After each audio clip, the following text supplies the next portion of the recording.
दीवाना news Bhojpuri channel में आप सभी लोगों का स्वागत है। आज बहुत ही सुपर हिट गाना खेसारी लाल भैया का आया है, बस कर रे पगली रहे दे। वाह क्या गाना है, बहुत ही सुपर हिट गाना। गाना को लिखे हैं श्याम देहाती भैया और म्यूजिक को दिए हैं आर्या शर्मा जी।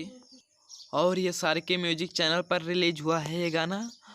बहुत ही तगड़ा गाना है भाई लोग, विश्वास करिए बहुत ही धूम मचा देने वाला है। एक बार जरूर जाके सुने। मैं तो सुना जी, हरे यार हो गया। जी हाँ, आज सुबह सुबह रिलीज हुआ है ये गाना। बहुत ही तगड़ा गाना है, जितना भी कहूँ उतना कम है। बहुत ही सुपर हिट गाना है यार, बहुत ही तगड़ा गाना है। एक बार ज़रूर जाके सुने। और हाँ, इसी तरह का न्यूज पाने के लिए दीवाना न्यूज भोजपुरी चैनल को सब्सक्राइब करें, लाइक करें और शेयर करें। जी हाँ, इस चैनल को ज़्यादा से ज़्यादा प्यार दुला दें और वीडियो को शेयर करें ज़रूर।